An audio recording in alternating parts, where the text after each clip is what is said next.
شرک اکبر کی تیسری شکل غیر اللہ کے نام پر جانور ذبح کرنا، اللہ تعالیٰ کے علاوہ کسی دوسرے کے نام پر جانور ذبح کرنا بھی شرک اکبر کی قسم ہے۔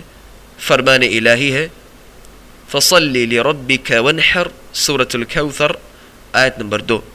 اے محمد صلی اللہ علیہ وسلم اپنے رب کے لیے نماز پڑھو اور قربانی کرو، یعنی جس طرح آپ کی نماز اللہ کے لیے ہی خالص ہو اسی طرح قربانی بھی خالصتاً اللہ ہی کے لیے کرو اور اللہ کا نام لے کر ذبح کرو۔ نبی کریم صلی اللہ علیہ وسلم نے فرمایا لعن اللہ من ذبح لغیر اللہ، صحیح مسلم حدیث نمبر 1978۔